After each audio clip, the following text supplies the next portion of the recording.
왜 이렇게 해서 노인네 왔어? 누군데 왔어? 그러더라고. 그때 눈물도 안 나.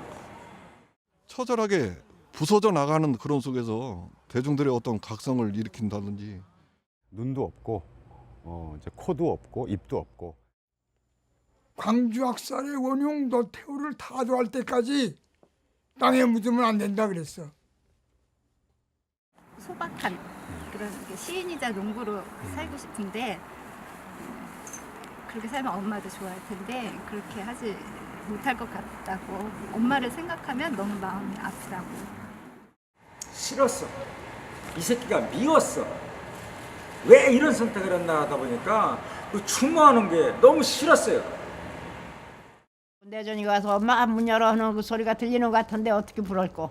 그래서 15년을 불을 못 끄고 잤어요.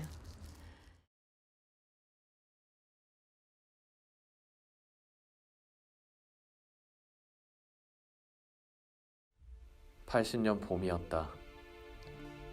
얼었던 가지에서 꽃눈이 터지고 있었다. 박정희 군사정권이 18년간 도적질했던 동학혁명에 4월혁명에 전태일의 겨울나무들이 간절히 원했던 봄을 되찾아야만 했다. 전국에 계엄령이 내려졌다. 광주에 탱크와 장갑차가 들어섰다. 도련해진 짓이겨진 꽃눈들. 학살이었다. 처음부터 치밀하게 계획된. 우리는 또다시 폭압의 겨울에 갇혀버렸다.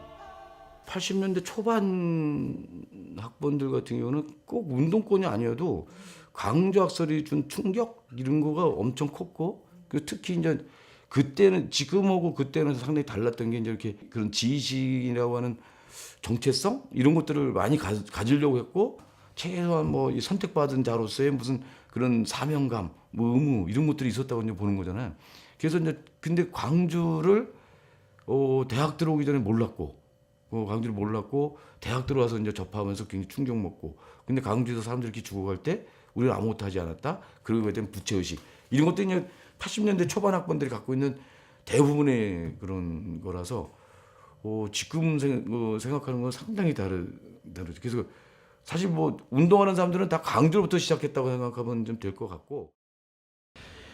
그 사실 80년대 초반에 운동권에서 생활한다는 건 거의 광주항쟁을 겪고 난 다음이기 때문에 그 죽음이라는 거와 굉장히 연관이 있어요.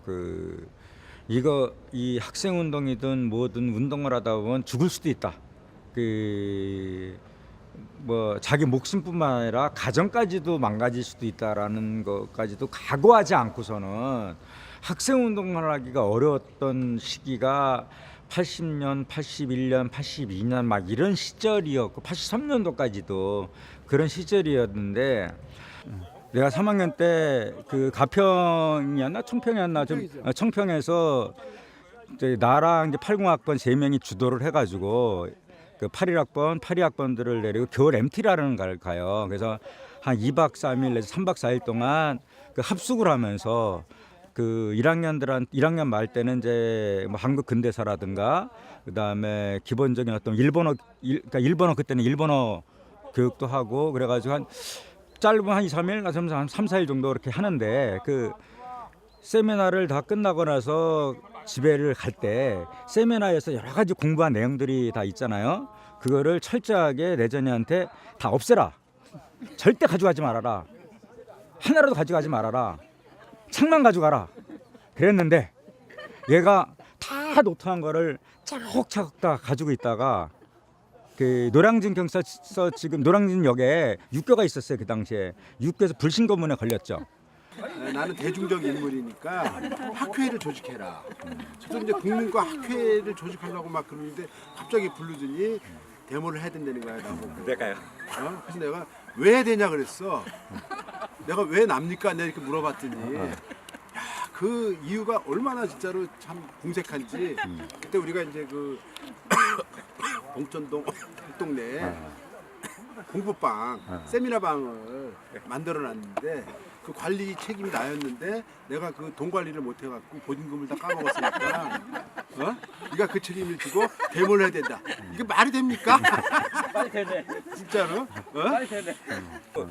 83년대 이제 가장 또 열렬하게 이제 싸워야 되는데 뭐 80학번 동기는 끌려갔지, 뭐 82학번 좀 희어될 후배들 중에 하나 내전이는 끌려갔지, 81학번들도 군대 가야 되지, 막 조직의 핵심들이 다 무너져 나갔지. 또 다른 애들은 또 군대 갔다고 뭐 터버리지. 이게 나로 책임된 내 입장에서는 그 뭐 4학년 들어가서 나도 이제 들어갈 거를 다 계획하고 있는데 도저히 수급이 안 맞았던 거예요, 사람. 그래가지고 그래서 성남이 불러가지고 야, 그 커피 한잔 하면서 이번엔 너가 들어가야 되겠다.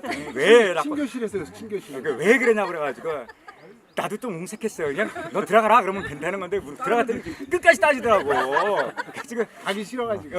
군대 이제 징역 가기 싫어가지고 옹색하게 자꾸 그래가지고 나도 얘가 이제 지가 잘못한 거를 이제 따지다 보니까 얘가 이제 우리가 열심히 돈을 모아가지고 이렇게 세미나 방이 아니라 그냥 솔직히 말해서 언더방을 하나 만들었는데 그걸 관리를 못해가지고 보증금 날리고 그랬거든. 그걸 딱 집었더니 그건 또 이게 반박을 안 하더라고요. 근데 쿠시렁 되면서 들어갔어요. 신약을.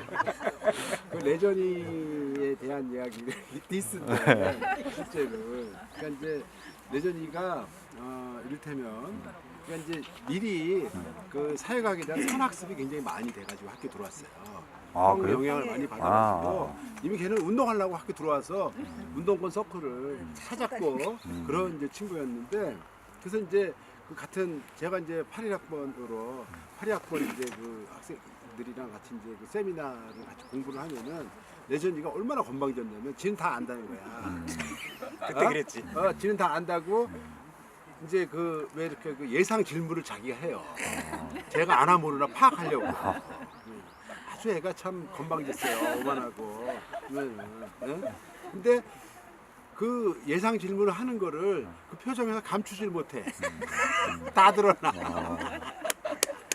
그리고 그러면서 이제 또 그 과격한 발언은 주로 레전이가 다 해요.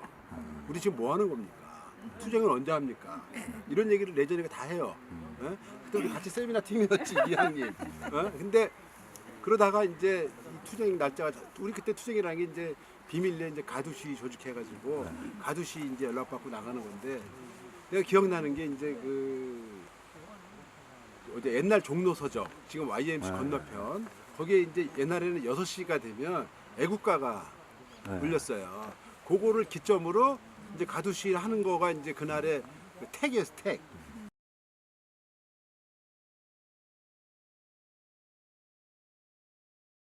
근데 그걸 우리가 이제 미리 딱 5시 몇 분 전에 가고 거기서 이제 딱 이렇게 인파 속에서 기다리고 있는데 레전이는 거의 그랬어요. 이렇게 딱 시간 있잖아요. 대기 30분 전부터 불안에 떨면서 형 언제 학교는 언제 가요? 보면은 맨날 투쟁은 자기가 제일 먼저 하자 그래놓고 막상 집회 현장 가면 제일 겁이 많아가지고 근데 레전이가 거기서 끝나면 내가 레전이를 욕을 하겠는데 그러고 나서 갔다 와 뒤풀이 때 자기 그런 모습을 가장 괴로워해. 그렇지. 레전이가 그게 울면서 굉장히 이 그 지식인의 한계 어쩌고 저쩌고 이러면서 아까 말씀 나오셨던 중에 뭐 이렇게 많이 괴롭혔던 얘기 한 번 더 해주세요. 조은주 얘기 좀 한번 해봐. 아니 사실 걔한테 우리가 괴롭힘을 당한 거지. 그래서 리액션 차원에서 한 건데. 괴롭힘을 당했다고요? 그럼요. 아니 뭐 여자를 괴롭힐 성격은 못 되잖아. 어떻게 괴롭힘을 당했나 해서 조은주 얘기해봐. 그래요. 1학년 때인데 이제 학교를 가면은 항상 원영잔디에서 불러요. 학교 교실까지도 못 가. 그래서 원영잔디에서 이제 술을 마시면서 이야기를 하는데 본인은 너무 뭔가 아주 급한 게 너무 많아서 막 얘기할 게 너무 많은데 제가 못 알아들었어요. 왜요? 너무 급하게 막 얘기를 하다 보니까 이게 막 꼬여가지고 이게 무슨 얘긴지. 그러니까 이게 뜨거운 마음이 가득하니까. 에너지만 막 이렇게 오지 말이 이렇게 발음도 그렇고 정확히 귀에 안 들리는 거예요. 뭐 말투가 분명하지 않았나요? 네. 아니 아침부터 막걸리를 좀 먹어가지고 그러니까 이게 말이 발음이 정확하지가 않은데 본인 할 얘기가 너무 많은데 근데 그거를 이제 안 들어주려고 해도 못 가게 해요. 그걸 들어야 돼. 그러다 보니까 오전에 강의를 하나도 못 들어갔어요.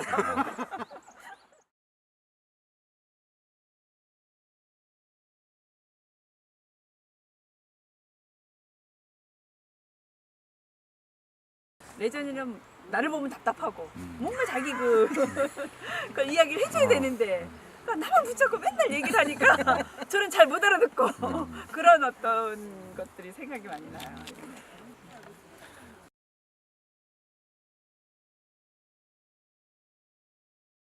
제 그 당시 후배 이렇게 시대를 겪지 않은 사람들 뭐 있지만, 그러니까 데모 자체도 굉장히 어렵게 하는 거고 가두시를 이렇게 스크럼 짜고 도로가에 뛰어드는 순간에 그 다음에는 엄청난 무자비한 폭력과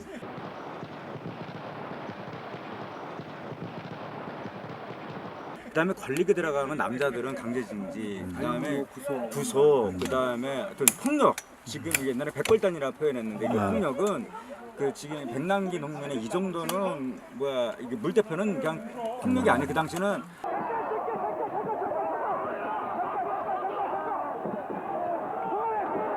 하이바 쓰고 하고 그냥 여자고 남자가 안 가리고 그냥 뭐 어떤 어마어마한 폭력이니까 그 두려움이 그 당하는 걸 보는 순간 그 다리가 힘이 쭉 빠질 정도의 폭력이 심했기 때문에 나가서 가투라고 하는데 가투 나가는 것 자체만 해더라도 어마어마한 용기고 거기서 딱 신호가 떠나서 스크럼 짜고 나가는 순간 자체가 사실 다리가 떨려요. 근데 그 1학년 같으면 더더욱 어렵죠. 폭력이 어마어마하게 난무하던 시절이고 또 학교 내에 늘 경찰들이 이렇게 늘 있었으니까 도서관에도 있고 뭐 강의실에도 있고. 저는 이제 같은 팀이기도 하고 또 1학년 때도 같은 반이었었거든요. 1학년 때 저희는 이제 계열별로 들어와갖고 이제 어떤 바로 배정되기 전에 근데 좀 이제 저는 아닌데 내 자식이 저를 각별하게 생각을 해서 몇 번 둘이 같이 오붓하게 술을 먹었던 적이 있거든요. 근데 그때마다 늘 엄마 얘기를 하면서 울었어요. 그래서 제가 인간에서 술값을 잘 안 내는 사람인데 예전이가 술값 안 냈다며? 내가 그런 얘기를 하다가 이렇게 좀 술을 먹고서 하면은 늘 어머니 얘기를 했어요. 그래서 낮에는 굉장히 자기가 이렇게 수사에 대한 열정, 이상 뭐 이런 것들이 있었지만 마음 한켠에는 낮까지 운동을 하면 그때 이제 막 이렇게 운동권도 아니었었지만 거기에 이제 이렇게 들어가기로 마음 먹기 이전부터도 굉장히 갈등이 많았었고 낮까지 운동을 하면 우리 엄마는 어떡하나 나는 농민의 아들인데 운동가로 살기보다는 그냥 소박한 그런 시인이자 농부로 살고 싶은데 그렇게 살면 엄마도 좋아할 텐데 그렇게 하지 못할 것 같다고 엄마를 생각하면 너무 마음이 아프다고 제일 먼저 울고 제일 끝까지 울고 네, 그래서 술값을 이렇게 객출해서 가려고 할 수가 없었어요. 그래서 혹시 술 먹으면 내재현 형 잘 불렀던 뭐 노래 혹시 있을까요? 1학년 때는 농민가 농민가지 걔. 술 먹었다면 농민가죠. 맨날 농민가 울면서 걔는 농민가죠. 농민. 나 태어난 그거. 맨날 그거 불렀지 뭐.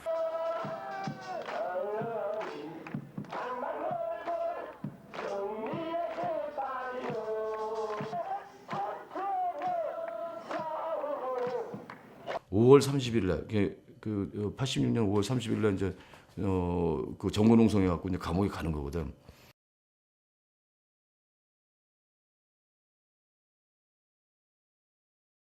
이러니까 이제 그 얘는 이제 복학해가지고 이제 이렇게 이제 착실히 좀 뭐 하고서 좀 운동도 좀 해보려고 하고 있는 찰나에 내가 이제 사고를 친 거지. 사고 치고 감옥에 갔어.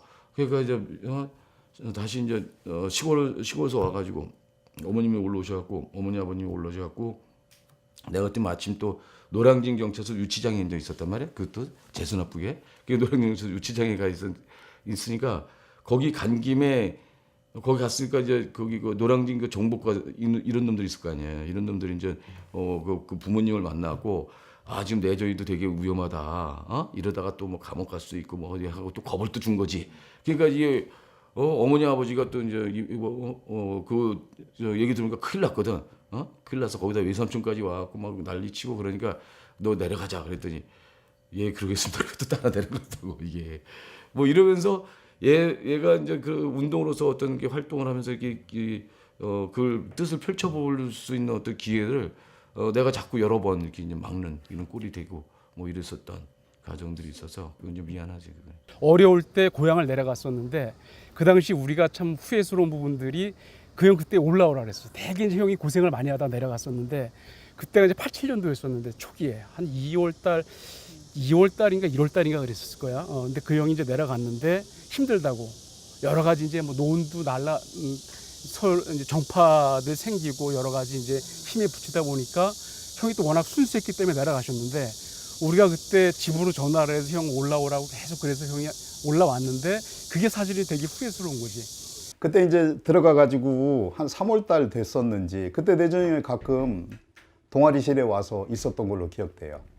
그래 이제 다리를 이렇게 꼬고 그 썼던 그 내용들을 갖다가 보여드렸던 기억이 나요. 그 형한테 이제 보여줬었는데 여하튼 아무 말 하지 않더라고요. 그 한 몇 분 정도밖에 안 됐을 텐데 아무 얘기도 하지 않더라고. 그 아마 마음에 안 들어서 그랬을 거예요. 지금 생각해 보면 내용이 형편없으니까. 여하튼 그 사건 계기로 저는 뭐 시를 안 쓰게 됐으니까 여하튼 거기에 자질이 없다는 걸 형이 알게 해줘가지고 그 내용이 뭐 다 뭐 영등포에 비가 내리면 외로워요 뭐 이런 그런 내용이거든요. 초기에는 저희도 그렇게 적극적으로 알지도 못했고 6월제를 거치면서 아는 선배님은 굉장히 무서운 존재였었어요. 사실은 분신이라는 또 그 다음에 그 갖고 있는 내용이 사실은 참여냐 뭐 순수냐 이런 우리 동기들끼리도 초기에는 그런 걸 가지고 논쟁을 하기도 했고 그러면서 이제 꼭 나오는 분들이 이제 우리 선배님들 같은 경우에 어떤 문학과 현실에 대한 부분들을 이야기하면서 꼭 레전이 형이 들어갔고 거기에 대해서는 처음에는 굉장한 거부감, 왜냐면 굉장히 생소하고 엄청난 일이었었던 것 같아요. 그래서 기억해보면 처음에는 좀 거리를 일부러 좀 두려고도 하기도 하고 굉장히 이제 문학회 자체가 무서운 공간이구나 이런 생각까지도 들었던 기억이 있습니다.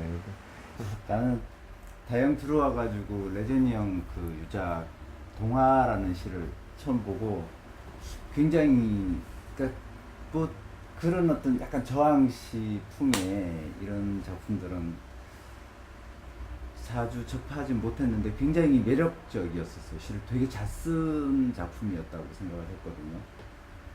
마지막 구절이 이렇게 온몸을 틀며 피어나는 꽃입니다라는 이 식으로 이제 끝나는 동화라는 시가 되게 많이 와 박혔어요.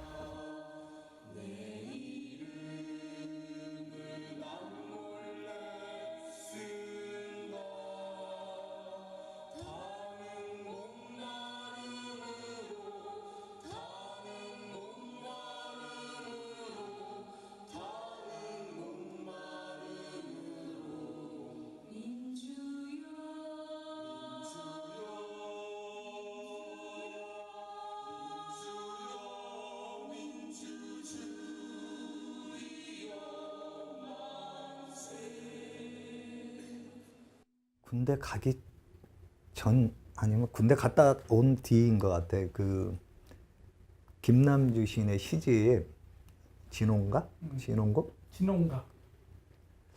그 시집을 글사랑에서 한 권을 사갖고 와가지고 나한테 막 보여주는 거야. 형, 김남주 시집이 나왔어요. 우리가 옛날에 이제 복사본으로 돌던 김남주 시집인 거야. 그것과는 다른 이제 정식 출간된 시집을 막 보여주는 거지. 김남주 시집이 나왔어. 그러니까 형 한 권 가지세요 그러더라고. 자기 2권 샀다는 거야. 그래서 나는 그때 그 느낌이 강렬해요.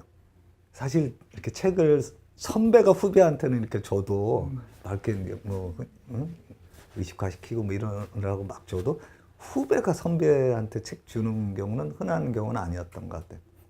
근데 그 시집을 딱 받으면서 이게 선배를 의식화시키려고 그러네 라는 생각과 함께 너무 좋은 거예요. 너무 그 좋은 시집이 나와서 선배한테도 주고 싶고 그냥 낭만적인 그런 대학생활만 생각하고 왔던 사람이었는데 다양문학회에 있으면서 그런 현실 인식에 많은 도움을 받았던 것 같아요. 아, 이렇게도 생각하는구나. 아, 이런 문제가 있구나. 그래서 그리고 5.18 비디오를 어떻게 보게 되는 시간이 있었어요. 보게 되는 기회가 있어서 봤는데 너무나 끔찍하고 충격적이었던 기억이 나요. 그때 처음 봤어요. 대학교 1학년 때 들어갔을 때. 그래서 그런 기억이 있었기 때문에 내전이 형이 왜 그랬는지에 대한 것도 이렇게 연관 지을 수가 있었던 것 같긴 해요.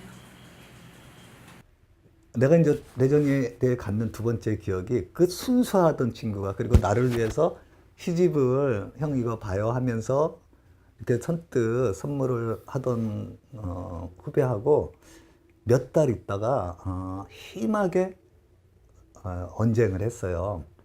장소가 어디냐면 후문 그 143번 버스 정류장 그 지하에 있던 술집 이름이 뭐지? 생각이 갑자기 안 나네.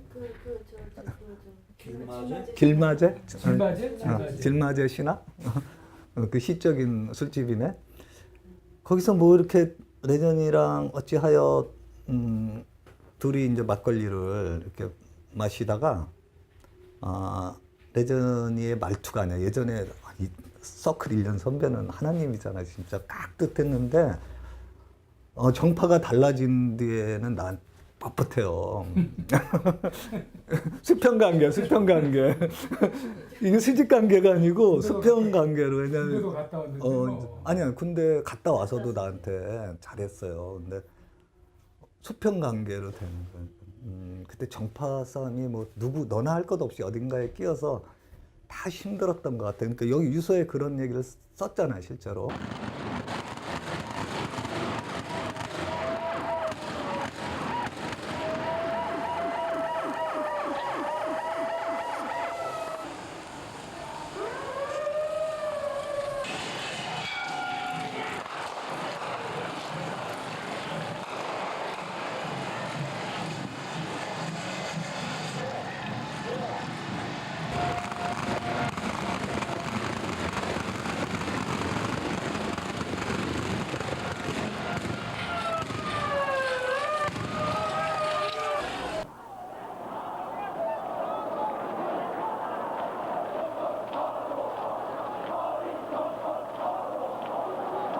첫째, 여야 합의하에 조속히 대통령 직선제 개헌을 하고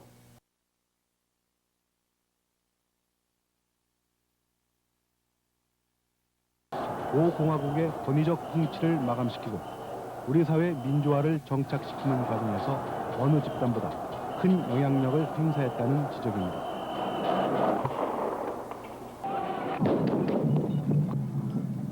제가 그 내전이 형 때문에 제가 진영 갔다 왔잖아요. 아니 제가 이제 87년에 87년에 진영 갔는데, 근데 이제 그 저희 학교가 그 학생회관이 후문 쪽하고 되게 가까워요. 그리고 후문 쪽에 가깝다 보니까 학생회관 옥상에서 돌을 던지거나 화염병을 던지면 그 교문 후문을 들어올 수가 없어요. 그때도 이제 그 집회 그때도 아마 그때쯤일 거예요. 그 87년 그 4.13 호원 조치 이후에 그때는 한참 엄청 집회할 때니까 우리 이제 87들도 있지만 4월 달에는 거의 매일같이 집회하고 막 이럴 때니까 요랑딩 바로 앞두고. 근데 이제 그때 내준 형이 이제 그때 아마 찬호가 87이었나? 네, 87이요. 찬호하고 저하고 후배도 이렇게 너네들은 옥상을 지켜라 그래가지고 화염병 던져가지고 전경 다치고 그 건으로 제가 이제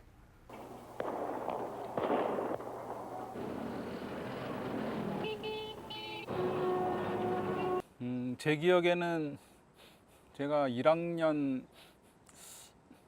때 했던 것 같아요. 지금 요 앞에 정문 앞, 여기가 정문이었는데 정문 앞에서 이제 학교를 들어가려고 등교를 하고 있는 중인데 중간에서 다른 선배를 만나서 둘이서 같이 뭐 이렇게 수다 떨면서 들어가고 있는데 바로 앞에 그 내전 선배가 나와 있었어요. 나와서 막 두리번 하더라고요. 그러면서 저는 이제 선배인 걸 아니까 반가워서 선배님이라고 했는데 아주 쌀쌀맞게 모른 척을 하고 딱 째려보더니 저리 가라고 이렇게 얘기를 하시더라고요. 저는 되게 무안했고 옆에 있던 바로 윗 학번 선배님이었는데 그 선배님도 아주 불쾌해서 뭐 저 선배 왜 저러냐, 무슨 선배가 저러냐 뭐 이러고 들어왔던 기억이 있어요. 근데 그게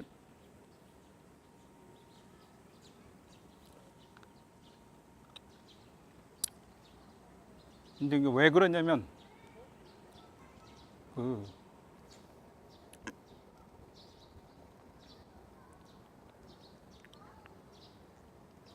수배 중이었던 거예요. 수배 중이어서 이제 잠복 경찰들이 밖에 있었고 이제 후배들이 자기를 아는 체를 하면 그 후배들도 이제 연결가 될 수 있으니까 그거를 나중에 알게 됐어요.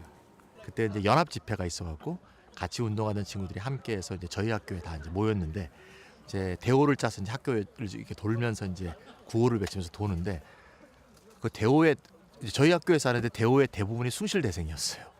예, 그러니까 사실은 저희 학교가 이렇게 사람을 많이 조직을 못한 거죠.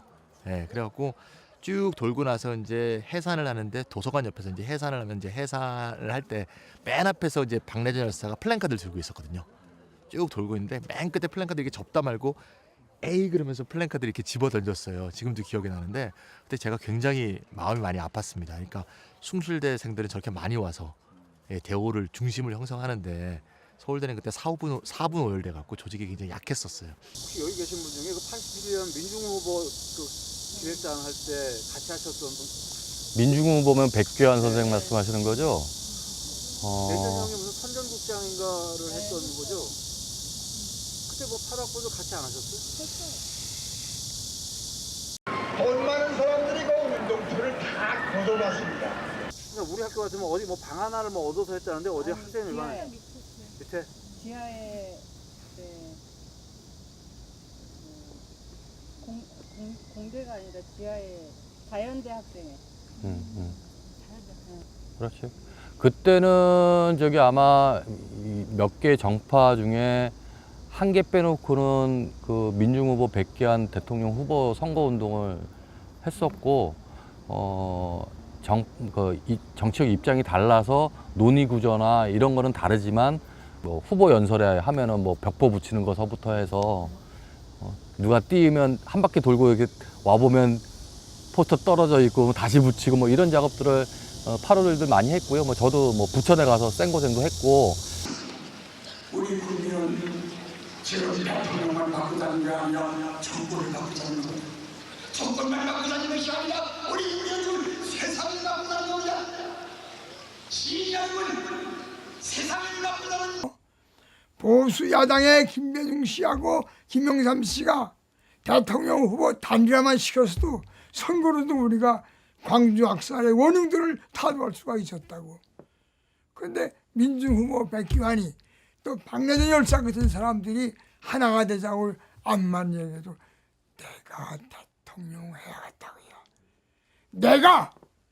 내가 때문에 광주 학살의 원흉을 사형을 못하고 대통령 자리에 오르는 그런 요식 행위에 우리가 매몰이되고 말았던 거죠. 정말 비통한 역사의 소용돌이였습니다.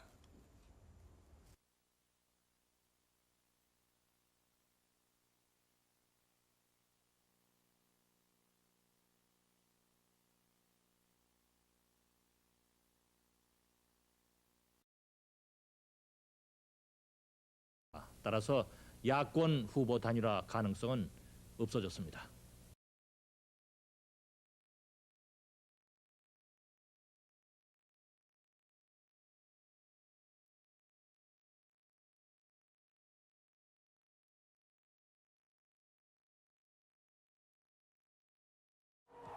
노태우 민정당 후보는 오늘 전북 장수와 남원 그리고 경남의 거창 주 정부를 참되게 수립할 책임이 우리에게 있습니다. 전국에 있는 국민의 야우성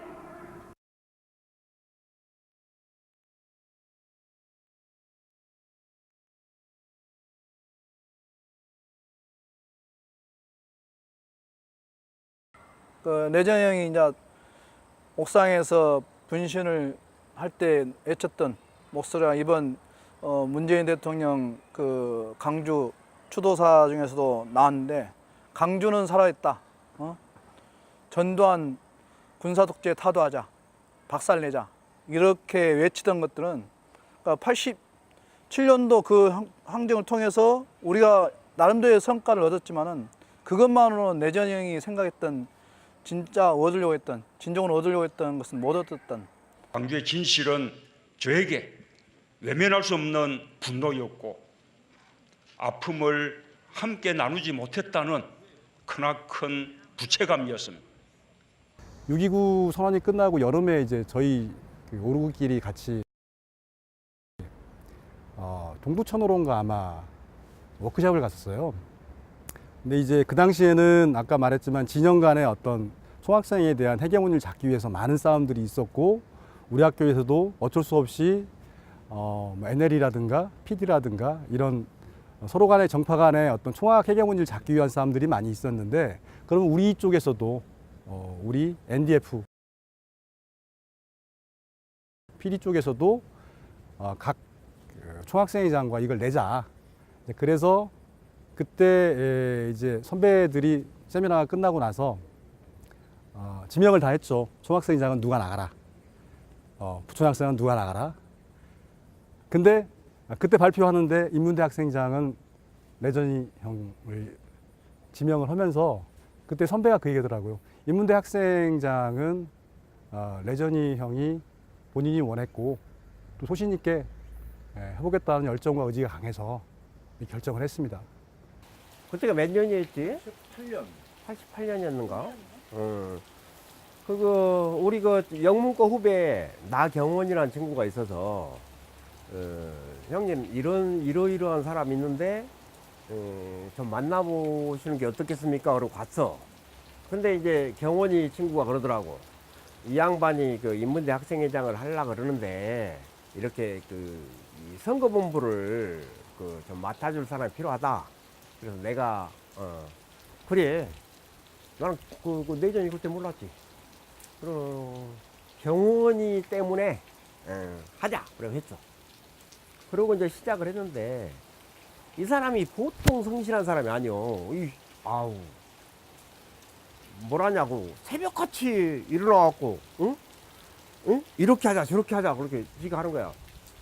우리가 그때 인문대 총 그 학생 수가 몇 명이 잘 모르겠는데 6개 과가 이 각 과에 국문과, 영문과, 불문과, 동문과, 철학과, 사학과를 전체 그거를 다 봤어. 그 사람들을 다 만나고 다닌 거야. 우리가 그렇게 했어. 선거 나가려고 준비할 때 모습 보신 게 있어요? 기억이 나는데, 그러니까 내전형 얼굴 보면 약간 그 시골스러운 얼굴 자체가 나이에 비해서 조금 더 나이가 더 들어 보이는 그런 모습이고 평상시 꾸미지도 잘 않고 그랬는데 선거운동 딱 들어가니까 양복을 쫙 빼입고 강의실 돌아다니면서 그 선거운동 인사를 하고 또 여기 뭐 원형 잔디라든가 이런 데에서도 같이 뭐 학생들한테 기호 1번 뭐 알기 인문 박내전입니다. 뭐 이번에 저를 밀어주시면 확실하게 알기 인문을 세우겠습니다. 인문대가 자체 발대식을 할 때가 있었어요. 그때도 발대식을 자체 했는데 내려가서 봤죠. 이제 한사 선배랑 같이 이제 내려가서 86 선배랑 이렇게 내려가서 봤는데 인문대를 이제 표방하는 나름대로의 뭐라고 할까요? 이제 캐치플레이, 캐치플레이즈로 구국의 선봉으로 했던 기억이 나서 그래서 좀 특이하구나. 왜냐하면 그 당시 이제 우리는 이제 좌파적인 경향에 의해서 구국하면 왠지 조금 약간 알레르기가 있는 그런 시절이었는데 구국의 선봉이라고 이제 인문대를 이제 표방하면서 이제 그 당시에 이제 캐치프레이즈를 했기 때문에 그때 기억이 나요. 근데 이제 마이크 잡으면 열정적이었어요. 이제 혈서도 직접 쓰고 이제 옛날에 이제 커터칼로 다 해가지고 혈서, 그 혈서 쓰는 사진도 아마 어딘가 있을 겁니다. 신문사에. 그리고 한두 명이 쓴 게 아니라 혈서를 쓰면은 혼자서 다 못 씁니다. 그거를 나눠서 쓰거나 그런 경우가 많아요. 예를 들면 뭐 대자보 같은 거 있지 않습니까? 큰 데다가 혼자서 그걸 다 어떻게 쓰겠어요? 아니면 광주 이런 거 하나 쓰는데도 광 이렇게 크게 쓰는데 다 못 씁니다. 그래서 나눠서 쓰고 그랬던 기억이 있어요. 그 대자보가 저기서 이만큼 되면 그만큼 이렇게 쭉 몇 분이서 나눠서 글씨 쓰고, 그러니까 피가 모자랄 경우는 한 번 더 긋고 그랬었어요.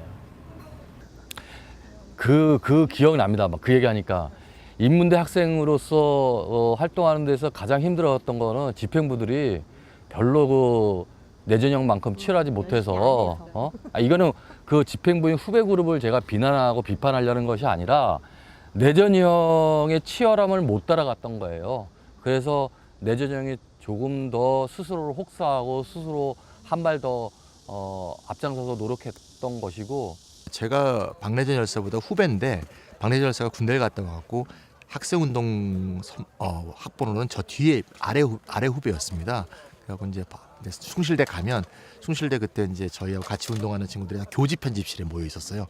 교집 편집실이 이제 말하자면 아지트인데 거기서 항상 무슨 뭐 유인물 쓰고 있거나 플랜카드 만들고 있고 뭐 등사기 옮기고 뭐 그런 식으로 열심히 일하던 기억이 나고요. 뭐 특히 이제 술 좀 들어가고 뭐 이러면 좀 막 뭐 아주 2살 형이지만 이 새끼가 형인데 우리 막 반말했었고 반말로 뭐 했었고 욕했었고 심지어 주먹질까지 했었고 막 이러고 그러는 그래서 그러니까 이제 뭐 87년도에 6학년 끝나고 나서 이제 가석방으로 나왔단 말이에요. 그 이한열 열사 이제 그 장례식 전날. 그래서 전국에서 이제 가석방으로 이제 그때 몇백 명이 나왔지 그때. 그 중에 한 명에 대해서 이제 나왔는데 그날 밤에 이제 시골 가가지고 이제 그 내전이가 막 근데 그 다음 날 그 이한열 여사 추모식 장례식을 내가 장례식에 간다고 그랬더니 너는 이렇게 무슨 그 부모님 생각도 안 하냐고 지금 오랜만에 집에 와가지고 석방되고 나와서 거기 꼭 가야겠냐고 말이야. 그걸 막 또 성질내고 막 그러고 그리고 이제 뭐 할 거냐 해서 나 노동운동도 할 거다. 그랬더니 뭐 또 하면서 일단 대학이라도 졸업을 해라 뭐 하고 막 그러고 그런 일들이지.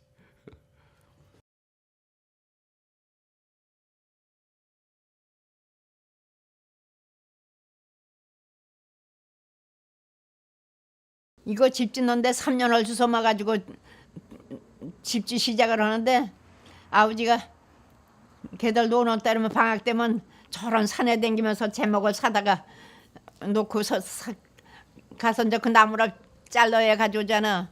나무를 사놓고 그러면 애들 셋을 다 데려가서 그걸 다 끌어오고 그렇게 하고서 주워 먹고서는 큰 제목은 이제 소원 나가서 진 거지.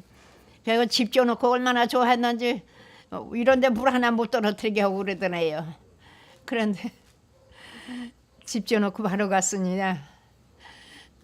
너무나도 마음이 아파요. 지금도 그냥 어떻게 할 수가 없어. 그동안이 30년이 됐으니 어떻게 하면 좋아.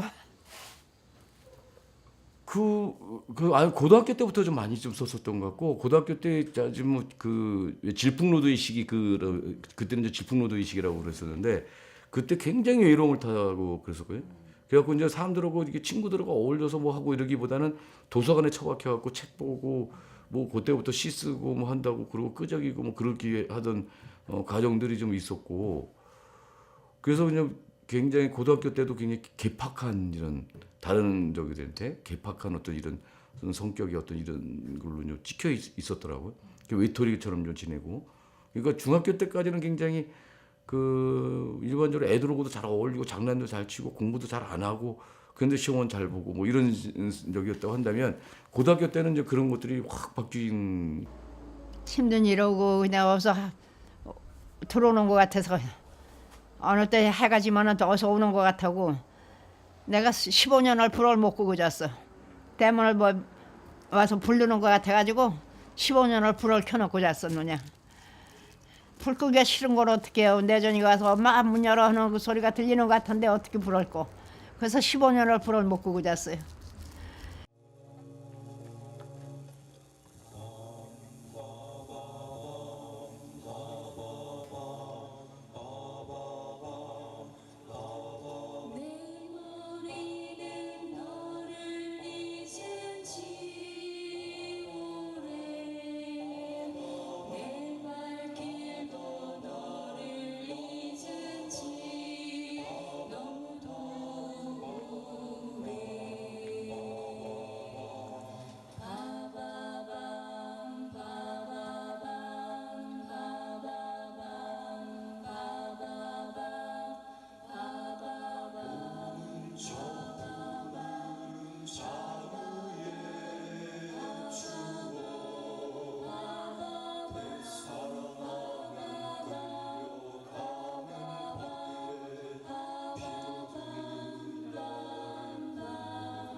오늘 오후 4시 반쯤에 서울 관악구 상도동 숭실대학교 학생회관 5층 옥상에서 이 학교 인문대 학생회장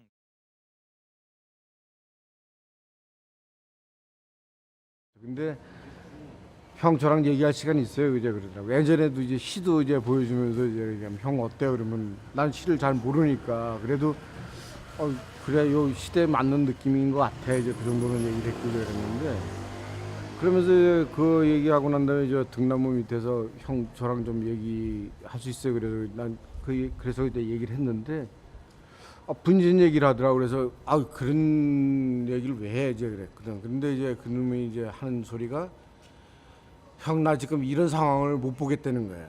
난 그때 그냥 그럴 줄은 몰랐어. 난 그냥 하는 얘기인 줄 알았어. 그래서 나는 이제 그때 당시 뭐라 그랬냐면은 너 같은 생각 가지고 있는 사람이 분신했을 때 그거는 잠깐이지만은 그 다음에 어떡할 거냐. 이제 그래고서 이제 뭐 어떤 또 얘기도 좀 하다가 이제 헤어졌는데 그 다음 날 12시인가 난 이제 집에 있었는데 전화가 딱 온 거야. 그 성심병원인가 거기. 그래서 내가 또 그냥 내가 그 얘기를 듣고 난 다음에 그런 현실을 맞이하고 그러니까 거기 갔을 때 진짜 뭐 아무 소리 못 숨을 제대로 못 쉬겠더라고. 근데 딱 가서 내가 너 왜 이렇게 했어 그랬더니 노인네 왔어? 노인네 왔어? 그러더라고. 그땐 눈물도 안 났어. 물론 이제 빵에서 들었긴 했는데 빵에서는 워낙 소식 자체가 풀 버전으로 다 들리는 게 아니라 뭐 너네 학교에 어떤 선배가 이렇게 했다더라 라는 사건만 짤막하게 이제 전해 듣기 때문에 그래서 뭐 반신반의했죠. 근데 저도 그 무슨 일이 있냐고 물어봤었죠. 하도 이제 오랜만에 연락이 돼서 근데 아니 뭐 아무 일 없다 하면 이제 와서 얼굴을 보고 그러고 이제 가고 한 이틀 후에 그 얘기를 들었어요. 분신 소식을 듣고 제가 이제 그 성심병원을 이제 쫓아갔었죠. 가서 그때 아마 제가 듣기로는 그 신나를 많이 벗던 것 같더라고요. 그래서 갔더니 눈도 없고 이제 코도 없고 입도 없고 입에 약간 이제 좀 그 구멍같이 코도 약간 한쪽에 구멍같이 있는 정도의 아주 심각한 상태였었고 제가 가서 이제 이름을 부르고 했더니 또 그 와중에 제 목소리를 알아듣고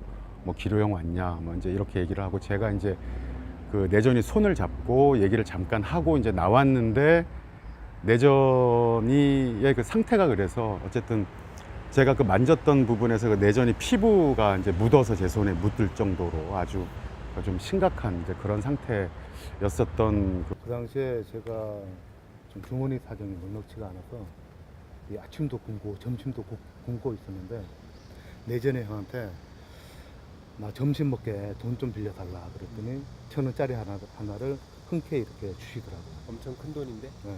라면이 500원 할 텐데? 그 당시에 그 1,000원으로 학생 식당에서 최고의 메뉴를 먹을 수가 있어요. 돈가스를. 그게 아주 맛있게 돈가스가 아마 650원, 650원, 600원 그랬을 거야. 백반이 550원. 그리고 그거를 먹고 딱 올라갔는데 사람들이 급히 막 소화기 같은 거를 들고 옥상으로 막 뛰어 올라가더라고. 아, 뭔 일이 있나 하고 같이 이제 따라 올라갔더니 그 적용이 났더라고. 놀랬죠. 왜 그랬을까?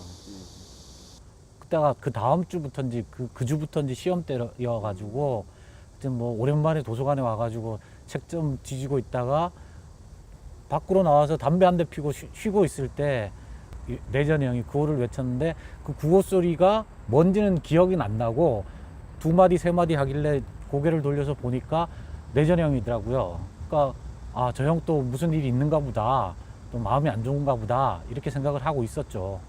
그리고 계속 이제 담배를 피고 있는데 사람들 불났다 이렇게 해가지고 고개를 돌리니 검은 연기가 났어요. 그때부터 이제 제가 여기서 뛰어갔죠. 민주계단에서 집회를 하고 있는데, 그러니까 불길이 솟는 걸 봤다 그러더라고 친구들이. 여기 지금 안 보이는데 저 위에 바로 건물이 보이니까. 지금 저 건물 있는 저 자리가 민주계단이었으니까 저기서 집회하고 있으면은 바로 옥상에서 뭔 일이 있는가 다 보이죠. 그러니까 불길이 확 솟는 걸 봤대요. 집회를 하면서. 예. 매트리스 갖고 오라고 양호실에. 근데 제가 혼자만 그랬는지 여러 사람이 같이 그랬는지 기억이 안 납니다. 근데 그 이후에 또 시간이 지체되니까 제가 다시 이쪽 계단으로 해가지고 또 내려왔어요. 가지러.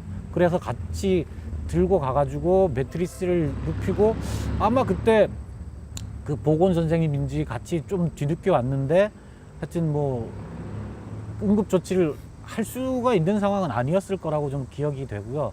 그래서 어쨌든 매트리스에 눕혀가지고 내려왔죠. 이제 병원으로 가자고. 병원으로 가는데 여기 앞에서 택시를 잡을 건지 뭐 이렇게 논란을 하다가 논란도 뭐 잠깐이었겠죠. 근데 택시에 못 타지 않습니까? 그래서 버스에 실었던 그게 143번인지 145번 당시. 지금도 이해가 안 돼. 왜 그랬는지 이해가 안 되는 게 지금도 이해가 안 돼.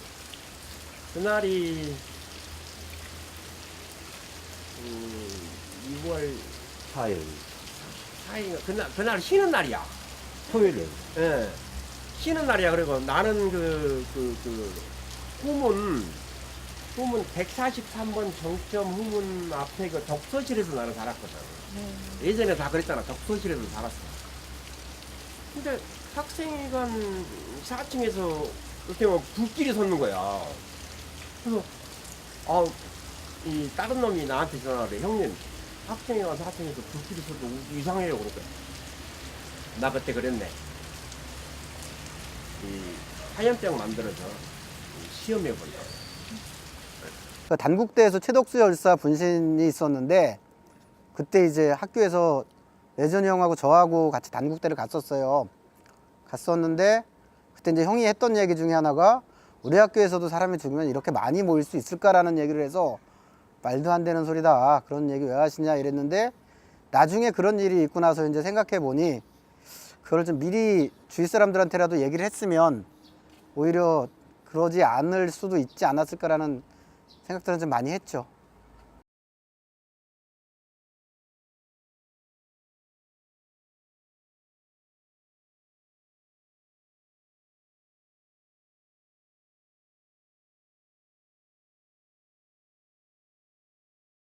거기다가 나는 내전이 그 죽기까지 저기는 그 최덕수 덕수의 죽음, 특히 이제 조성만보다 이제 최덕수의 죽음이 많이 작용을 했었다. 어떻게 사람이 이렇게 죽고 그러는데 그렇게 무관심할 수 있을까? 죽을 때는 그 절실한 어떤 이걸 가지고 자기 목숨 거는 건데 또 세상이 너무 무관심하다. 뭐 이런 것에 대한 뭐도 있었고. 그래서 그 장례식도 끝까지 다 따라가고. 그랬다고 그러더라고.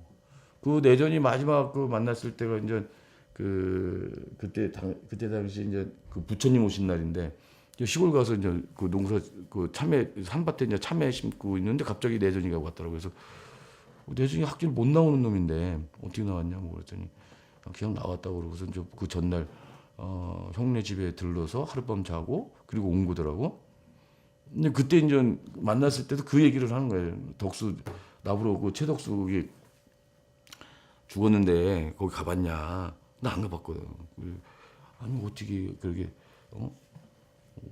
그게 5.18 저 광주를 외치면서 죽었는데 어떻게 그럴 수가 있냐? 운동한다는 사람들이 뭐 이런 얘기를 하면서 질책 같은 걸 받았어요. 그때 오랜만에 만났는데 야 그래 미안하다 야 뭐 그러고서 그 헤어졌던 그런 기억이 있어. 사실 그 88년도 그 상황은 형한테 개인적으로 굉장히 힘들었을 것 같다라는 생각이 많이 들어요. 뭐 누구한테나 쉬운 결정은 아니지만 사실은 그렇게 여리고 착한 분이 결단할 수 있는 쉬운 얘기는 아니었을 것 같고 굉장히 오랜 시간 준비했을 것 같다라는 생각도 들고 그러니까 형이 분신하기 한 일주일 열흘 전쯤이었던 걸로 저는 기억을 하는데 이제 사실 그게 이제 형이 그렇게 되고 난 다음에 많이 죄책감이 되더라고요. 근데 그 형이 그때쯤에 학교에서 우연히 만났는데 자기 생일이라며 생일에 초대를 했어요. 근데 사실 이제 우리가 그 당시에 뭐 그렇게 생일을 챙기고 이런 분위기도 아니었고 근데 이제 뭐 생일이고 하면 다 같이 뭐 좀 친한 친구들끼리 술을 먹거나 이러긴 하지만 그런 걸 정말 이렇게 막 파티처럼 사람들을 막 초대해서 하고 막 이런 분위기가 전혀 아니었던 시절이었는데 갑자기 형이 자기 생일이라며 오라며 근데 이제 그때 당시만 해도 저희가 많이 분파로 나눠져 있던 시절이라 그게 선뜻 내키지 않더라고요. 그래서 사실은 이제 뭐 다른 일이 있었는지를 모르겠지만 그 모임을 가지 않았어요. 근데 이제 그러고 한 일주일 열흘 후에 형이 이제 그 소식을 접하게 되면서 형이 굉장히 오랜 시간 준비했고 그 과정에서 많은 사람들을 만나보고 가고 싶었나 보다 이런 게 그냥 느껴지더라고요. 근데 그때는 내가 고문 후유증으로 그렇게 움직이기가 힘들었을 때예요. 그래서 어떻게 감옥 갔다고 그러는데 이미 운명을 했다는 얘기를 듣고 내가 그 빈소에 가서 한참 울던 생각이 납니다. 이건 노태우 전두환이가 죽였다. 그 우두머리는 미국 놈이 죽였다. 이러고 내가 큰 소리 쳤던 생각이 납니다. 제가 올라갔을 때는 이제 저희는 레전이 형이라고 부르는데 레전이 형이 이미 분신을 하고 그 다음에 누군가가 소화기로 꺼서 가운데 누워 있었어요. 선배가 가운데 누워 있었고 그 옆에 한 친구가 있는데 이름은 잘 모르겠어요. 근데 선배 얘기로는 찬호라는 사람이 아닐까라고 얘기를 하더라고요. 그 옆에서 대화를 하는 거를 제가 봤는데 저는 이제 올라가는 약간 섬뜩하면서도 사진을 찍었는데 몇 장을 못 찍었습니다. 그 필름이 롤 필름이었는데 끊어서 쓰는 필름이었어요. 그러다 보니까 한 3-4장 정도? 그게 다예요. 현장에서 찍은 거는 그거밖에 없습니다.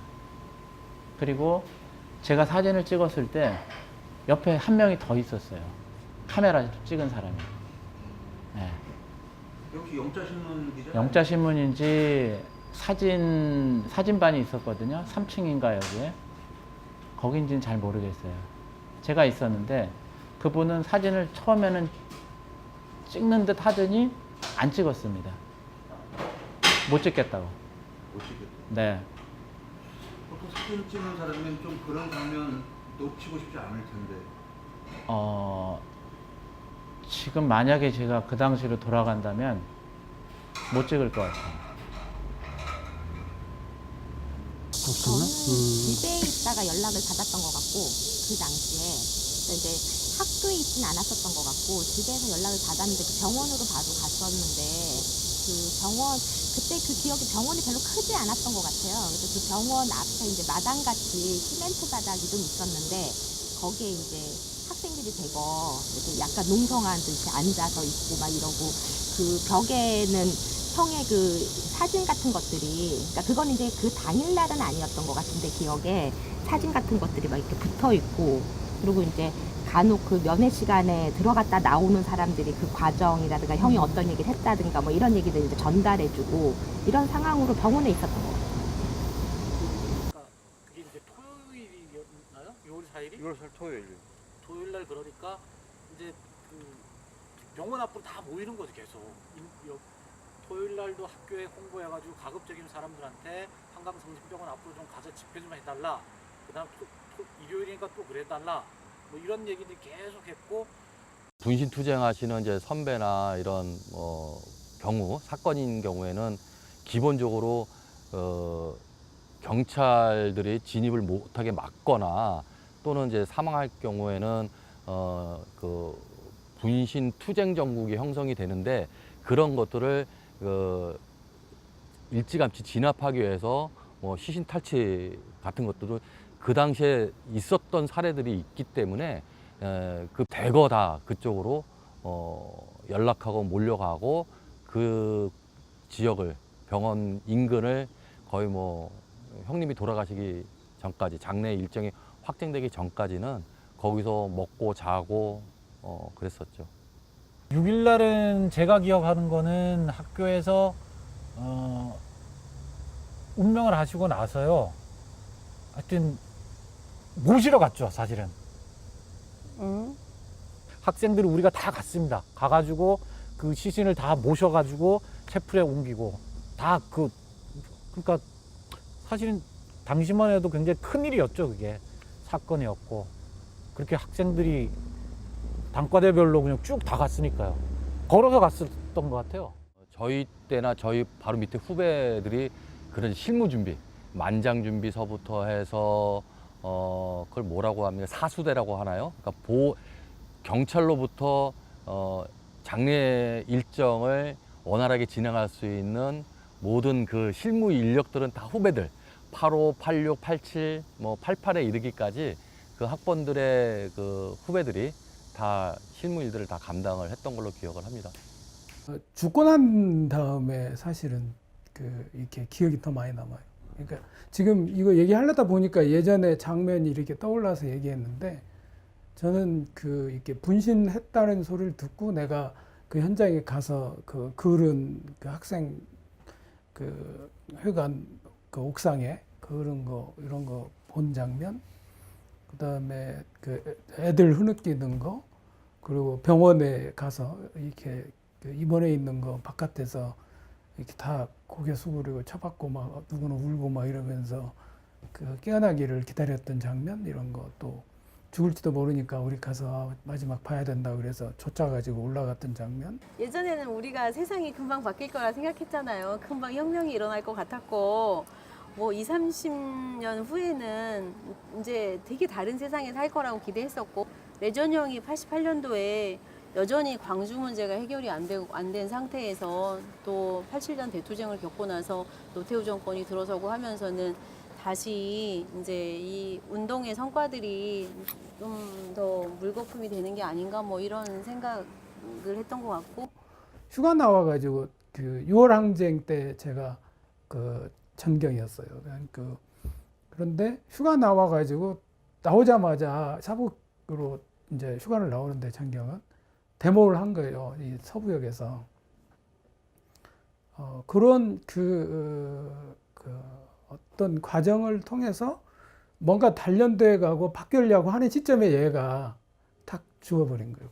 그래서 그것이 어찌 보면 이제 심각하게 생각해 본 적은 별로 없었는데 그런 과정이 하나의 나한테 굉장한 영향을 줬을 수도 있겠구나. 왜냐하면 제가 실제로 노선을 바꾸거든요. 출판 운동을 하겠다고 생각을 했는데 출판 가지고는 좀 힘들다. 그래서 나도 이제 그 병역 쪽으로 가야 되겠다는 생각을 해요. 그러고 난 다음에 제가 이제 그 노예문에 이렇게 가거든요. 근데 그 영향을 좀 내가 쟤한테서도 받았겠구나. 그리고 문학이 이제 완전히 이렇게 점점 바뀌다가 확 이렇게 바뀌는 계기를 그 뒤에 이제 제가 이렇게 확 바꿔가는데 아마 그 레전이는 제가 이렇게 리얼리즘 시를 계속 썼으리라고 생각을 못했을 거예요. 제가 보기에는 완전히 이게 부르주아지거나 아니면 모더니스트였거든, 레전이가 보기에. 그러니까 별로 마음에 들지 않는 선배죠. 문학을 하지만 어떻게 저런 걸 문학이라고 할까? 이런 생각을 했으리라고 짐작을 해요. 내가 기억해야 될 레전이의 모습 중에 기억나는 것 중에 첫 번째 장면이 무엇일까 했는데 레전이의 눈빛이더라고요. 한강 성심병원에 이렇게 줄 서서 이렇게 면회를 해서 길게는 못했는데 뭔가 다 이뤘다 이런 느낌이 들어요. 다 이뤘다. 뭐 내전이를 비롯해서 이제 죽은 사람들을 어떻게 기억할 거냐를 지금 단순히 지금 우리 지금 상황에서 이제 보면서 이제 평가할 건 아니다. 당시 그때의 어떤 상황들마다 절박함이 있는 거고 그 절박함 속에서 나라도 결단하지 않으면 안 된다고 하는 이런 분위기들이 좀 존재했었던 이런 것들이 있고 그래서 늘 그 운동하는 입장에서는 그 사람들의 어떤 죽음에 대해 어떤 빚진 어떤 이런 마음들을 저희 가질 수밖에 없는 거라고 이제 보였고요. 그럼에도 불구하고 너무 안타까운 거지 그게. 꼭 그렇게 할 수밖에 없었을까 뭐 이런 것들이 있고요. 1986년도 서울 세종문화회관 그 앞 그 세종로 사거리에서 분신했습니다. 그 스스로 불을 붙이는 게 그 쉬운 결단이 아니었을 텐데 그 당시 어떤 그런 마음으로? 그 당시에 그 시대적 상황이 굉장히 암울했잖아요. 그래서 어떻게든지 이 불의한 정권에 맞서서 한 거해야 된다는 그 신념은 강했고요. 처절하게 부서져 나가는 그런 속에서 대중들의 어떤 각성을 일으킨다든지 뭐 실용적으로만 따질 건 아니지 사실은 그게. 그래서 지금 내가 계속 얘기하는 게 지금 상황에서 보고서 그렇게 평가하면 안 된다 그거는. 당시에 이제 상황들이라든지 뭐 만약에 이제 그때 같은 경우에 이제 다른 방법들이 열려 있었다고 한다면 뭐 예를 들어서 이제 언론의 자유라든지 표현의 자유 이런 것들이 또 지금같이 SNS로 뭐 할 수 있는 뭐 이런 거라든지 뭐 이렇게 있었다고 한다면 다른 선택의 어떤 이런 게 있을 수 있고 뭐 이런 거죠. 근데 그때나 지금이나 대중들은 사실 자기 먹고 사는 거 위에 다 대부분 무관심하잖아요. 근데 이제 어쨌든 그런 속에서도 이게 잘못된 어떤 정치, 뭐 권력 이런 거에 대해서 맞서는 누군가는 있어야 되고 그것을 위해서라고 한다면 뭐 자신을 좀 던져야 된다라는 생각하는 사람들이 있게 마련인 거죠. 그래서 저는 그게 그 이제 올바른 거라고는 생각하지는 않지만 그런 쪽으로 가지 않도록 그리고 누군가 그런 결단을 하지 않도록 우리가 좀 혼자 짊어지려고 하는 그 짐 같은 것들을 나눠야 된다고 생각이 들거든요. 그러려면 정말 요즘에 이제 촛불 시민혁명 뭐 이러고 있는데 또 다시 이제 시민들은 일상으로 돌아갔잖아요. 그게 아니라 지금 이제 이 촛불 시민혁명으로 이제 바뀐 정권에서도 그런 민주주의를 어떻게 더 공고하게 할 건지에 대해서 관심 갖고 뭔가 참여를 하면서 만들어 가주면 혹시 이 답답한 상황을 나 혼자의 결단으로 어떻게 좀 내 몸 던져서라도 뚫어보겠다라고 하는 것들을 그런 희생들을 좀 막을 수 있는 거 아닐까 이런 생각이 좀 들기도 하고. 학생 운동이 뭐 이렇게 저렇게 분열이 돼 있었는데 그 형이 분열된 학생 운동에 대해서 가슴 아파한다는 거는 죽고 나서 알았어요. 그 유서에 보면요. 아무튼 그런 좀 단결을 촉구하는 내용이 있어요. 그 사람이 그거를 쓰려고 불면의 밤을 보냈겠지. 가야 할 길은 먼데 학생운동은 갈라져 있고.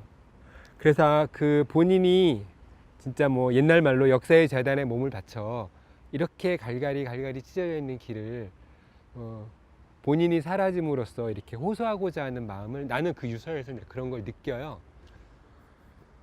그러니까 그게 표출되지 못한 어떤 좀 이렇게 자기 속을 알아봐 줬으면 하는 어떤 것들이 그런 태도로 나올 수 있는 거죠. 근데 그것이 좀 아쉽게도 선배인 저나 뭐 이런 사람들하고는 잘 이게 교류가 되지 못하고 형이 가장 편하니까 형하고는 그게 돼서 이렇게 좀 어렵거나 뭔가 힘들거나 이럴 때는 오히려 동기나 선배를 찾는 게 아니고 자기 형을 찾았던 거 아닐까 그런 생각이 들어요. 그리고 그 자랑이 되게 심했거든. 지금 이제 이렇게 얘기 듣다 보니까 딱 생각났는데 지형 자랑을 엄청 했어요. 문학적 역량이래 이런 것도 얘기하고 다 지워져 버렸는데 얘기하다 보니까 생각나네. 자기 형이 너무 레전이한테는 지금 생각하면 컸던 것 같아. 여러모로. 그러니까 본받고도 싶지만 자기의 그림자보다 형이 더 큰 거지. 이게 좀 그 외로움이라고 하는 것도 그러지 않았을까. 이게 자기 주변에 너무 큰 대상이 있으면 외롭거든요. 이게 넘어설 수도 없고 그런 측면도 사실은 있었겠다. 이거 아마 내가 이 핸드폰을 찾은 이유가 뭐 그대로 해도 되다 유서를 찾기 위한 거였어요. 근데 내가 조금 전에 사실 이 유서를 읽다 보니까 여기 나랑 해당되는 기억이 있더라고요. 사소한 감정이나 작은 논리의 사상의 차이에 매몰되지 말고 통일 단결을 실제화시켜내기 위한 작업에 즉각적으로 착수하십시오. 이게 사실 뭐 그냥 일반적으로는 뭐 대단한 얘기로 안 들리는데 그때가 학생운동 정파 싸움이 아주 극에 달하던 시기예요. 뭐 개인적인 외로움과 함께 정파 갈등 속에서 겪는 인간적인 괴로움과 나는 외로움들도 있다고 보거든요. 거의 6월이면은 마석 모란공원에 모란공원 가서 제일 먼저 찾는 게 이제 레전이 형 그 묘비고 거기 또 부근에 뭐 전태일 열사도 계시고 뭐 이서순 어머니도 계시고 하니까 좀 푸근해요.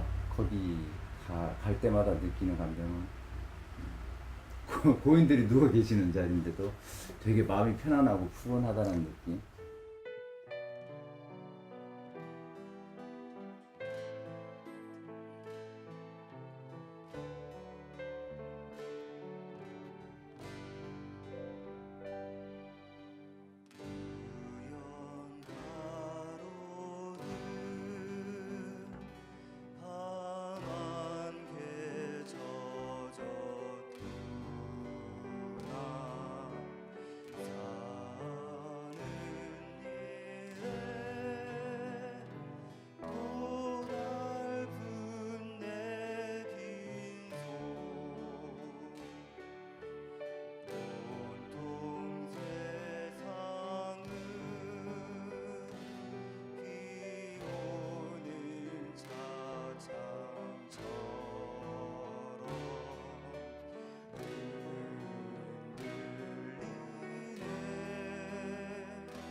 30년이 지난 지금 레전이를 기념한다는 것은 그냥 30년 전에 아니 그 사람의 죽음만을 기억하는 게 아니라 그 사람이 던진 메시지를 계속 기억하는 거고, 그리고 레전이가 30주년에 다시 온다면 내가 말하려고 했던 것을 잊지 말아 주세요, 또는 함께 해 주세요, 이런 격려사를 하지 않을까. 사실 6월 6일 날 내전이 그 모란공원에서 추모회하는 거에 대해서 내가 잘 안 왔어요. 왜냐면은 싫었어. 이 새끼가 미웠어. 왜 이런 선택을 했나 하다 보니까 그 추모하는 게 너무 싫었어요. 그 처음 죽고 나서 10년 동안 나 정말 싫었어. 보기도 싫었어. 장례식 보내고 나서 후배들이 형 레전이 형 모란공원 거기 가는데 형 오세요. 싫어. 나 그 새끼 보기도 싫어. 마음에 정말 안 들었어요. 왜 그런 선택을 했는지. 그래서 모란공원에 제가 거의 안 나와요. 이번에 문재인 대통령이 5.18 축사에서 얘기하다 보니까 비로소 오랜만에 눈물이 좀 내가 흘리더라고요. 저는 오늘 오르의 죽음과 광주의 아픔을 자신의 것으로 삼으며 세상에 알리려 했던 많은 이들의 희생과 헌신도 함께 기리고 싶습니다. 1982년 광주 교도소에서 광주 진상규명을 위해 40일간의 단식으로 옥사한 29살 전남대생 박관현, 1987년 광주 사태 책임자 처벌을 외치며 분신 사망한 25살 노동자 표정두, 1988년 광주 학살 진상규명을 외치며 명동성단 교육관 4층에서 투신 사망한 24살 서울대생 조승만, 1988년 광주는 살아있다 외치며 숭실대 학생회관 옥상에서 분신 사망한 25살 숭실대생 박래전, 수많은 젊은들이 5.16 영령의 넋을 위로하며 자신을 던졌습니다. 살면서 느끼는 거는, 그러니까 1988년도라고 하는 그 상황이 어떻게 보면 그 80년 광주 항쟁을 끝까지 물고 늘어진 게 87년까지였는데 88년도 되면서 그것이 뭔가 클로징 되는 것에 대한 아쉬움, 그러니까 아쉬움이라고 얘기하면 너무 좀 적고, 그러니까 두려움, 이것이 잊혀지는 것에 대한 두려움이었던 것 같아요. 벤자민 플랭클린의 시계는 거꾸로 간다처럼 거꾸로 돌려볼게요. 수적인데. 기억은 나지 않으나 90년대 즈음에 살아있을 때는 내가 레전이 형이라고 불렀는데, 아무튼 열사가 된 사람의 묘를 처음 갔어요. 기억은 잘 안 나요.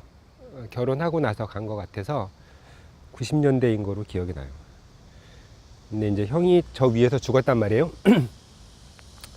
죽었는데 사실은 내가 같은 인문대고 그래서 병원을 좀 가보고 싶었어요. 병원을 가보고 싶었는데 너무 옛날 얘기긴 한데, 아무튼 그때는 이렇게 그 학생운동이 이렇게 나눠져 있던 시기였어요. 저는 레전이 형하고 같은 정치적인 그룹이 아니었단 말이에요. 옛날 말로 정파. 병원을 못 가봤어요.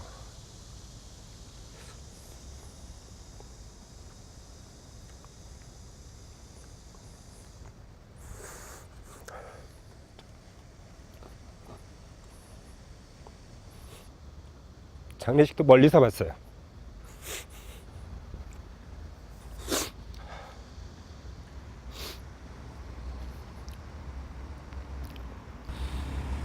뭐 마석에 있더라고요. 막걸리를 한 병 사갔는데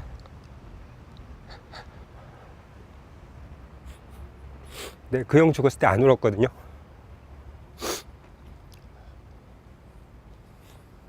너무나 많이 사람이 죽을 때라서 묘에 가니까 눈물이 나더라고요.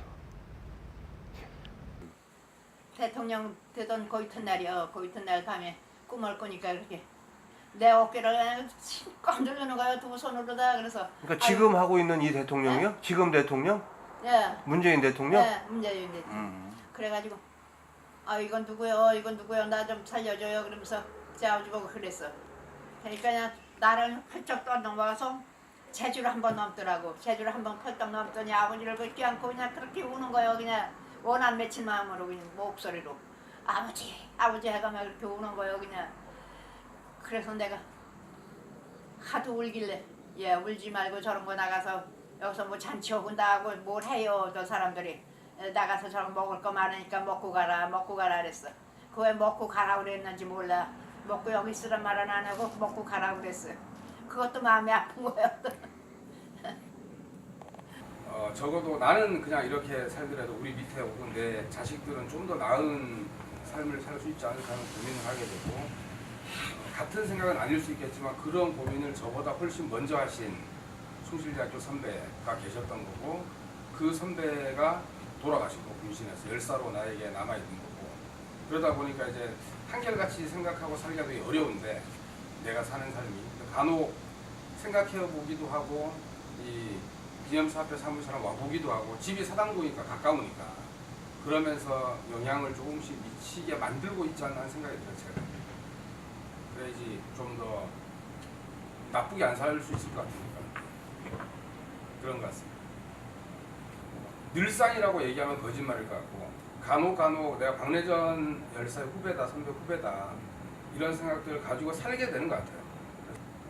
그러니까 뭐 역사라고 하는 게 딱 보면 바삭에 가보면 우리가 선배로 치더라도 한 뭐 80년대 초학번부터 뭐 최근의 후배까지 한 30년 이상의 나이 차를 갖고 온 이제 사람들이 모이는데 그게 역사라고 생각해요.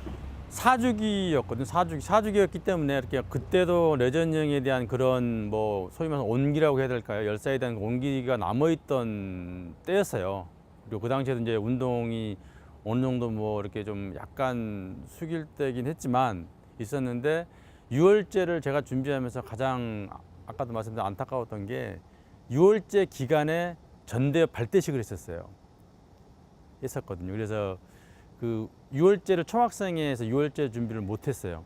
원래 이제 뭐 6월제를 윤문대에서 준비를 하지만 총학생회 주도적으로 하거든요. 근데 그 당시에는 이제 전대 발대식이 모든 역량이 집중되다 보니까 그 6월제가 준비가 제대로 못했어요. 그래서 참여했던 민주기단에서 추모식 할 때도 사람이 없었고 많이 없었고 그다음에 모란공원 갈 때도 사람이 많이 없었고 근데 그런 기억이 아직도 지금 뭐 거의 뭐 30년까지 됐지만 그 박래전 열사 장례식을 하는데 나 같은 사람은 광주 학살의 원흉 노태우를 타도할 때까지 땅에 묻으면 안 된다 그랬어. 활활 타오르게 내버려두라 그랬어. 근데 뭐 또 다른 사람의 의견도 있고 그래서 장례식을 하는데 그런 생각을 가진 날 보고 장례위원장을 하라는 거야. 나는 그래 조문객으로 오겠다. 내가 하라는 거야. 하면서 장례위원장으로 조사를 하면서 내가 많이 울었던 생각이 나.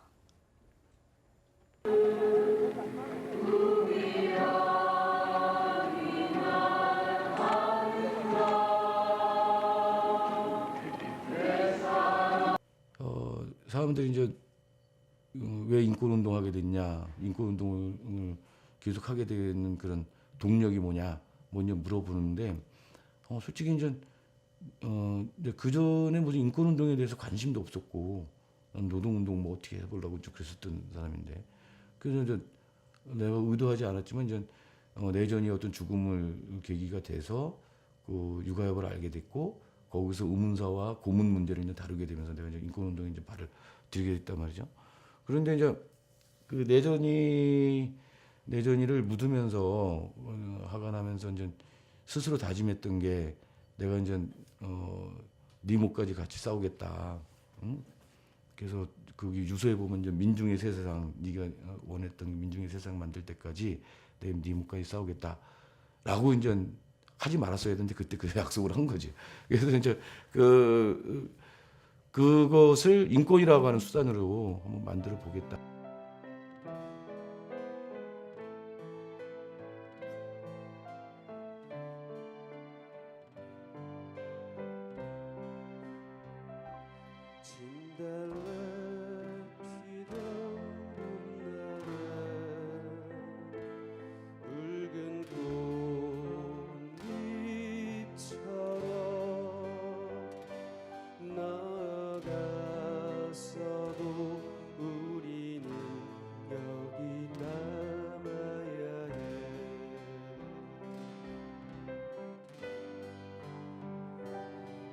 찢어진 기포 흔들며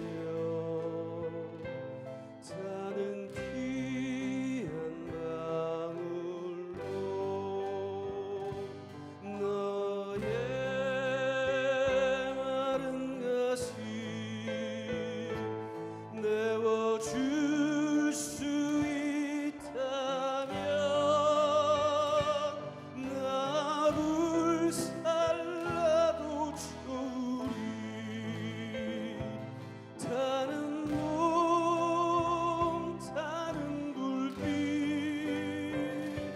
나 통곡해도 좋으리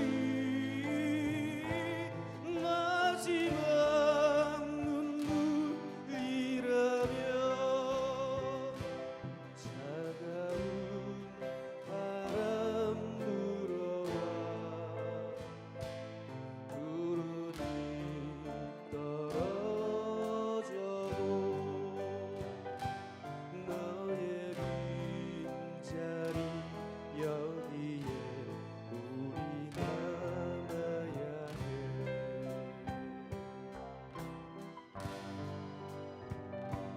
하나 될 그날을 위해 우리 참 사랑으로 너의 마른 가슴 채워줄 수 있다면 나를 살라도 좋으리 타는 몸 타는 불빛 나 통곡해도 좋으리 형, 나 형 좋아해 이런 느낌. 또는 거기에는 형 미안해. 형하고 싸워서 미안해. 또는 그 시집을 줄 때 그 느낌, 나 형 이렇게 좋아하는 사람이야. 뭐 사랑해. 아마 내전이 오고의 어떤 당시 그런 약속이 아니었다고 한다면 나도 중간에 뭐 포기하거나 아니면 다른 길을 가거나 뭐 이랬었지 않았을까. 뭐 돌이켜 보니 뭐 형이 힘들지 인문대 학생회장 하는데 고생이 많어 그런 말을 못 해준 게 좀 미안하다고. 처절하게 부서져 나가는 그런 속에서 대중들의 어떤 각성을 일으킨다든지 나의 캔디 막 이러면서 옆에서 계속 얼굴 쳐다보고 막 그런 적이 있었어요.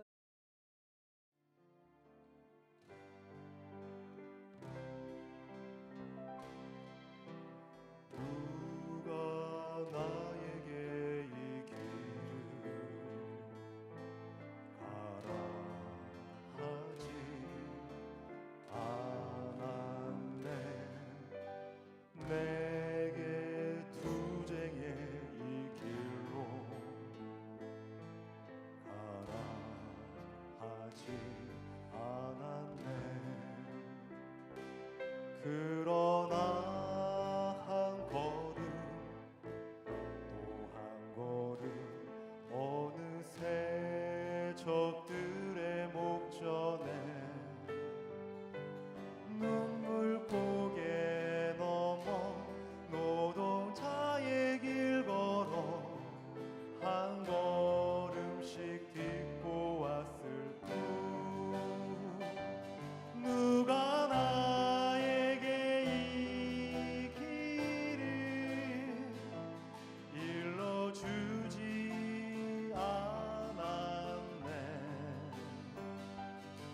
슬픈